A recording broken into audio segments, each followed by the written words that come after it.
In this project, we're going to explore the many options afforded by the free transform command. You can scale a layer, you can rotate it, you can skew it, meaning slant it, either horizontally or vertically. You can apply a perspective distortion, you can warp a layer, meaning that you can actually bend it.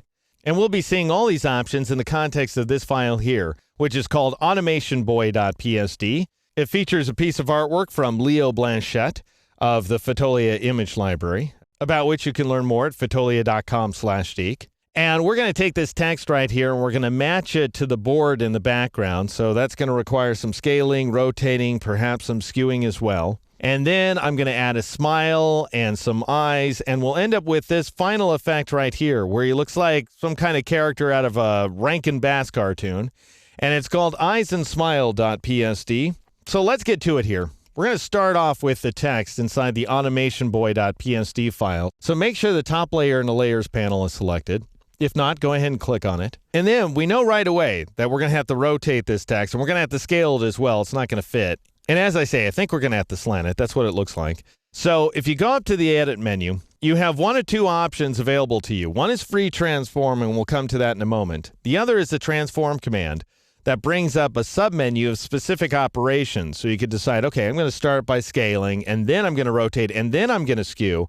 What is the purpose of that? That means that you're locked in a scaling mode the first time, and then a rotating mode the second time, and so forth here. And if I'm working on a pixel-based layer, that means that I'm going to apply destructive modifications for each one of these operations. If I'm working on a vector-based layer, such as either a shape layer or this live type layer here, it just means I'm messing up my bounding box each time, because every time you start a new transformation, your bounding box, as we'll see, starts off rectangular. So you're better off applying all of your transformations in one fell swoop, and that's what you can do using the free transform command. Another great thing about it is that it has a keyboard shortcut of Control-T or Command-T on the Mac. And I really urge you to get comfortable with that one, because here's why. If all you want to do is just flip a layer, then the easiest thing is to press Control-T or Command-T on the Mac. So you bypass the menu altogether. You don't even look at it. Then you just right-click anywhere inside the image window, and that brings up a submenu of your various transformation options,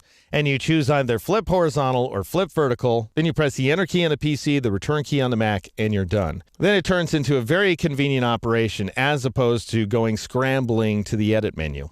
Anyway, we don't want to flip this text because then we need a mirror to read it. What we want to do is just stay here inside of this free transform mode. I don't even need that shortcut menu. Now, notice that we've got a bounding box with the standard 8 handles around it. And incidentally, in case you're wondering, why is this bounding box so ginormous? It's because Photoshop is trying to accommodate any descenders that might appear in our text. We don't have any, so it looks like we've got more than enough vertical room here. But that's okay. We can still work with this bounding box just as easily as any other. Now, notice if you drag any of these handles, whether it's a corner handle or a side handle, top or bottom handle, you're going to scale the text. If you drag inside of the bounding box, then you're going to move it to a different location. And then if you move your cursor outside the bounding box, notice you get this little rotate cursor, then drag, and that goes ahead and rotates the layer. So those are your basic 3. Scale by dragging a handle, move by dragging inside of the bounding box, rotate by dragging outside the bounding box. You also have the option to apply a constraint using, for example, the Shift key. So if you shift drag one of these corner handles, you will maintain the current proportions of that layer. Now, what do I mean by current proportions? I mean the proportions that you have last set up as you've been working in the free transform mode. You're not, in other words, going back to your original proportions. If you want to do that, you would go up here to the options bar and you would note, gosh, in my case anyway, I've scaled the width to 64.38% and the height to 84.43%. If I want to maintain the proportions, then I need to click on this chain icon right there. But before I do, I need to decide which percentage I'm going to maintain. Am I going to go ahead and lift the width value and transfer it over to height? In which case, click away. Or do you want to maintain your height value, in which case click inside that height field right there and then click on the chain. Because otherwise, if you don't identify which one you want to maintain, width is the default choice.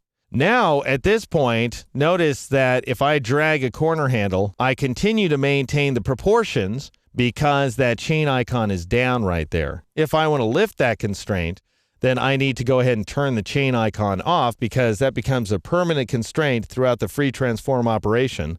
And now, if you drag a corner handle like so, you have the option of either going non-proportional as I am, or pressing the Shift key and keeping it down, by the way, in order to maintain the proportions. So you have to keep the Shift key down throughout the length of your drag.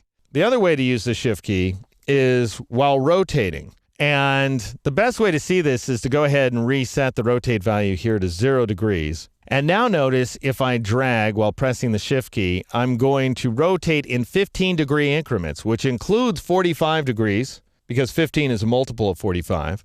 So you'll get exactly diagonal rotations, as well as, by the way, 90 degrees. So all of your perpendicular rotations will be maintained as well. However, if you start off at an odd degree like 22.48 degrees, why then, after that, shift dragging with the rotate tool will add or subtract 15 degrees from that previous value like so. So Photoshop is at all times applying the constraint to your last operation.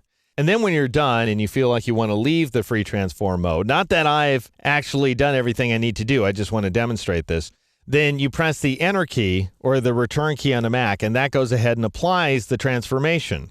Now, we still have more work to do, obviously, and in the next exercise, I'm going to explain how to work with the transformation origin.